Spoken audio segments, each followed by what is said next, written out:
November 18th, 2025, 11:20 a.m. UTC. Millions of people around the world try to access ChatGPT, X, Shopify, Indeed, LinkedIn, Fortnite, DoorDash. None of them loads. Not because those companies went down, because Cloudflare went down. For 2 hours, large parts of the internet were simply unavailable. The cause? A database permissions change that doubled the size of a configuration file. This is the story of how one small change brought down thousands of websites. How a company built to make the internet more reliable made it more fragile. And why distributed systems aren't as resilient as they sound. Welcome to the Breakdown Economy. I'm Tony, and today we're talking about Cloudflare, the company whose entire business model is keeping websites online that couldn't keep itself online.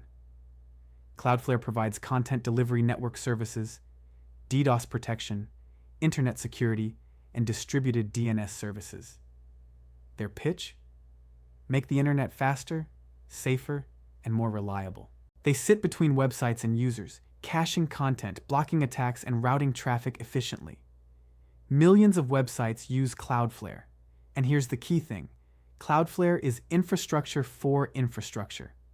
When a website uses Cloudflare, all of its traffic goes through Cloudflare's network first, which means when Cloudflare fails, those websites become unreachable, even if the websites themselves are running fine. Cloudflare became a single point of failure for millions of sites. Cloudflare's architecture is deliberately distributed. They have edge servers in hundreds of cities worldwide. Traffic gets routed to the nearest server for speed and reliability. The theory? If servers in one city fail, traffic automatically routes to another. Redundancy everywhere. No single point of failure. And for years, that mostly worked. Cloudflare had an excellent uptime record. Their distributed architecture prevented most localized failures from becoming global problems. But in 2025, that started to change. 2025 was not a great year for Cloudflare's reliability. February. Smaller regional disruption. June. Brief global slowdown. November 18th. Complete global failure. The big one we're covering. December. Another significant incident. And here's what's interesting. These weren't external attacks. These weren't DDoS attempts, ransomware, or hackers. These were internal failures, configuration errors, software bugs, changes that propagated globally before anyone realized they were broken.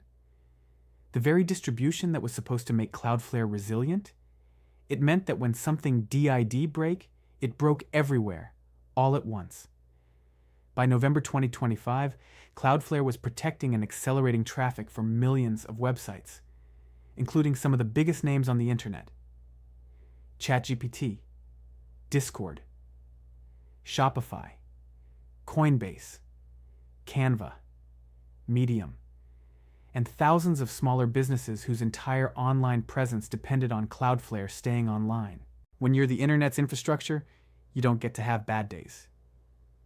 But November 18th was about to be a very bad day. November 18th, 2025. 11:20 a.m. UTC. That's 6:20 a.m. Eastern Time. 3:20 a.m. Pacific. For people in the US, it's early. For Europe and Africa, it's midday. For Asia, it's evening. Millions of people are online, working, browsing, shopping, and gaming. And then the internet just stops working. ChatGPT. Down. Users trying to access AI assistants see Cloudflare error pages, X, formerly Twitter, down, social media goes silent, which for some is a good thing. Shopify, down, e-commerce stores can't process orders, Indeed down, job seekers can't search listings. LinkedIn, down, professional networking halted, Fortnite, down, gamers can't connect to matches, DoorDash, down. Food delivery orders are stuck. No soup for you. And thousands of smaller websites, businesses, blogs, services, tools, all showing the same thing. Cloudflare error pages, error 521. Web server is down. But the web servers weren't down. Cloudflare was. Within minutes, Down Detector, my favorite go-to site for major disruptions, lit up with hundreds of thousands of outage reports across dozens of services. ChatGPT, spiking. X, formerly Twitter, spiking. Shopify, spiking. Discord, spiking. All at the exact same time. 11:20 UTC. When you see that pattern, multiple unrelated services all failing simultaneously, you know it's not the services, it's the infrastructure beneath them. Cloudflare's status page updated quickly, at least. We are aware of an issue affecting Cloudflare's services. We are working to restore normal operations. But for the next 2 hours, working to restore didn't mean restored, so the complaints rolled in. So, what actually broke? Cloudflare's postmortem reveals the technical details. And they're almost painfully simple. Someone changed database permissions in one of Cloudflare's internal systems.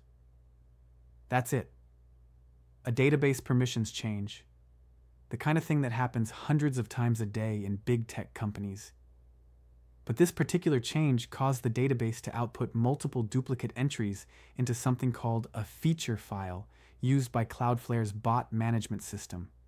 That feature file increased in size from whatever it normally was to twice that size. And then that larger than expected file got propagated to every single machine in Cloudflare's global network. Remember Cloudflare's distributed architecture?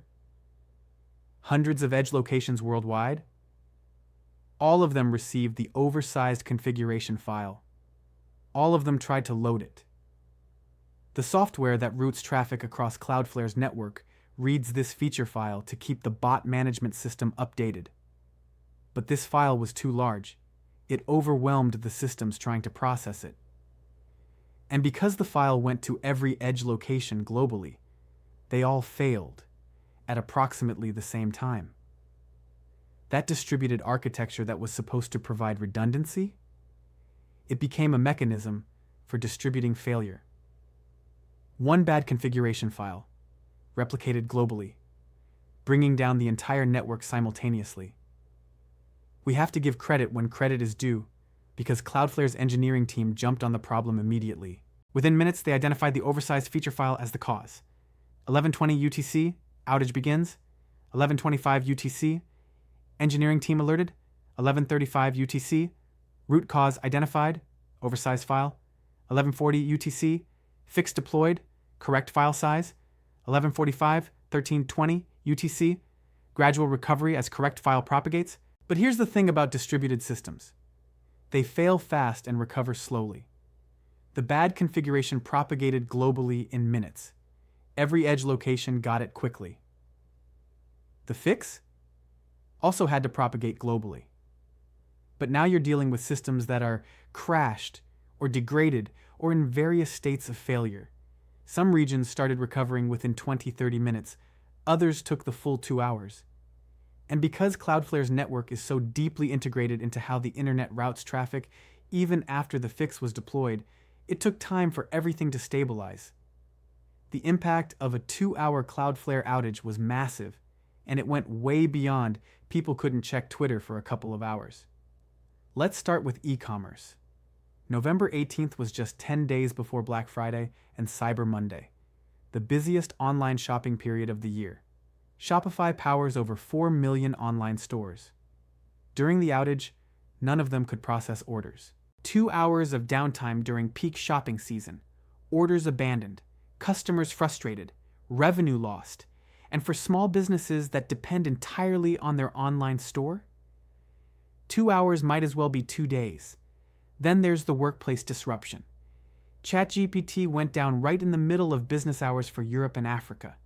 Millions of workers depend on ChatGPT for coding assistance, writing, research, and analysis. When it disappeared for 2 hours, productivity ground to a halt.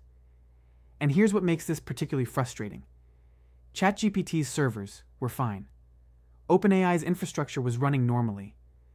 But because ChatGPT uses Cloudflare for traffic management, when Cloudflare failed, users couldn't reach ChatGPT. Your service can be 100% operational, and still be 100% unavailable if the infrastructure beneath you fails. Gaming and social platforms took a hit too. Discord, which we covered in episode 7 for its own outage problems, went down because it depends on Cloudflare. Fortnite matches were interrupted. Streamers lost connection to their audiences. No Cinna, Emiru, Extra Emily, Your Rage, Agent 00, or Maya. Community Discord servers were unreachable. And X, formerly Twitter, which was already having reliability problems in 2025, got taken down by Cloudflare even when X's own systems were working.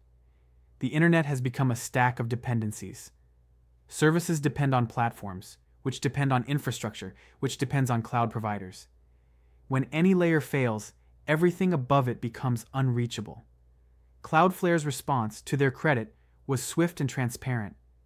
Within 3 days, they published a detailed post-mortem explaining exactly what happened. Cloudflare CTO John Graham Cumming: "An outage like today is unacceptable." CEO Matthew Prince: "We've architected our systems to be highly resilient to failure to ensure traffic will always continue to flow. But in the last 6+ years, we've not had another outage that has caused the majority of core traffic to stop flowing through our network." Notice that phrasing, "in the last 6+ years." They're acknowledging this was their worst outage since 2019. The kind of complete global failure they'd specifically designed their architecture to prevent. And yet, it happened anyway. The November outage highlighted an uncomfortable truth about how the modern internet works. It's less distributed than it appears. Cloudflare protects millions of websites. AWS hosts millions of services. Google Cloud runs a massive infrastructure. Microsoft Azure powers enterprise systems. We talk about the cloud like it's this nebulous, everywhere and nowhere thing, but it's actually very concentrated. A handful of companies control massive portions of internet infrastructure, and when one of them fails, even for just 2 hours, huge chunks of the internet become unreachable. All right, let's break down what Cloudflare's outage teaches us about modern internet infrastructure. Lesson 1. Distributed doesn't equal resilience. Cloudflare's entire architecture is distributed. Edge servers in hundreds of cities. Redundancy everywhere. Traffic routed to the nearest healthy location. That should make it resilient, right?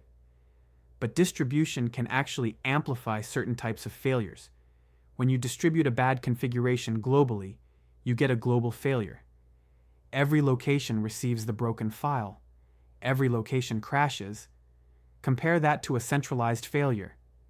If one data center goes down, traffic routes around it. But if every data center receives bad instructions simultaneously, they all fail together. Cloudflare is designed to be resilient against external attacks and hardware failures.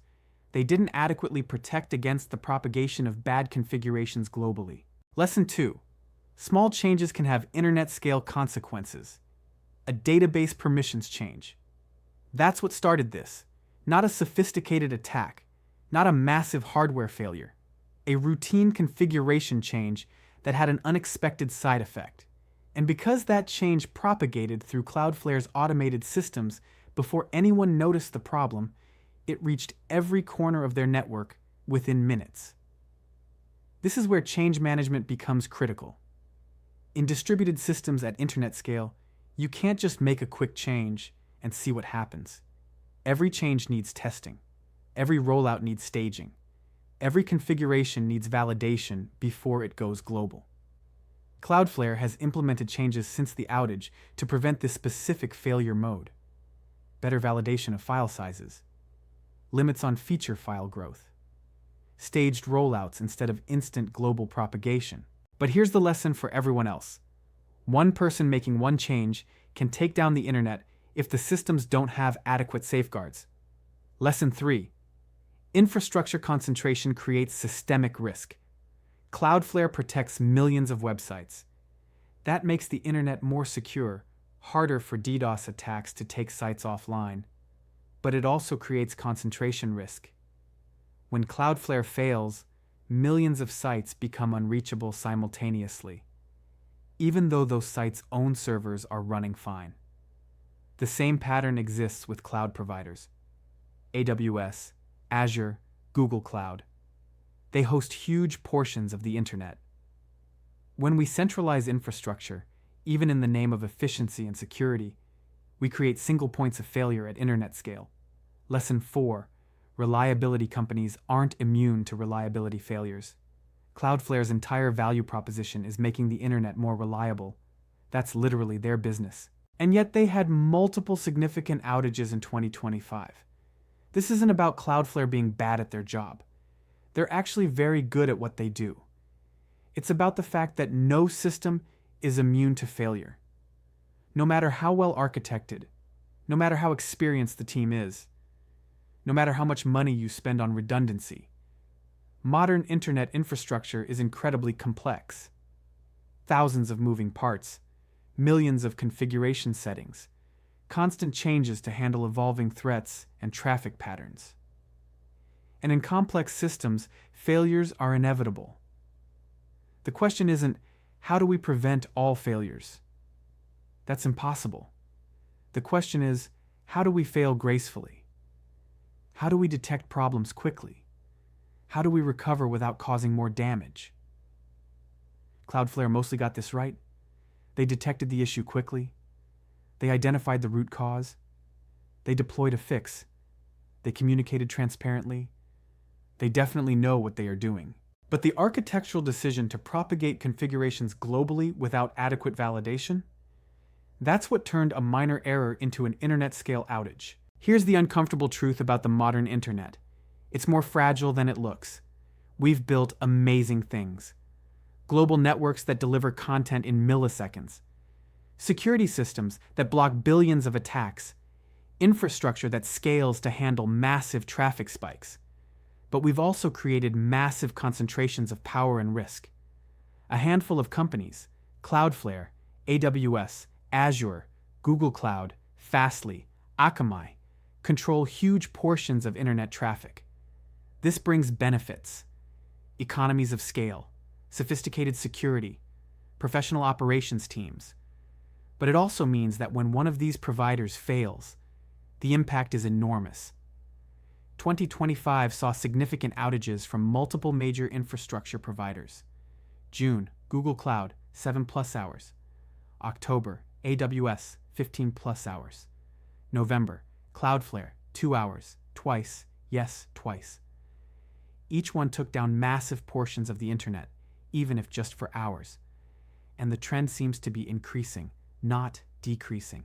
After the Cloudflare outage, there was the usual discussion about multi-cloud strategies and redundancy. Don't put all your eggs in one basket. Use multiple providers. Build failover systems. And that's great advice, in theory. In practice, it's expensive. It's complex. Most businesses can't afford to maintain fully redundant infrastructure across multiple providers. So, they accept the risk. They depend on Cloudflare, AWS, or Google Cloud, and they hope the infrastructure stays online. Most of the time, it does. But when it doesn't, there's no backup plan. Since November 2025, Cloudflare has implemented changes to prevent this specific failure mode. Better validation of configuration files before global propagation. Limits on file sizes. More sophisticated testing of changes. Staged rollouts instead of instant global deployment. And those are good changes. They'll prevent this specific failure from happening again. But complex systems fail in new and unexpected ways. The next outage won't be an oversized feature file. It'll be something different, because that's how complex systems work. You fix one failure mode and another one emerges. So, what can you actually do about internet infrastructure concentration? 1. Understand your dependencies. Know which infrastructure providers your services rely on. Know what happens when they fail. 2. Have backup plans for critical operations. If Cloudflare goes down, can you reach your customers another way? If AWS fails, can you process orders manually? 3. Advocate for true redundancy and diversity in internet infrastructure. The concentration we have now benefits the big providers more than it benefits users. And 4. Recognize that the cloud and distributed systems aren't magic.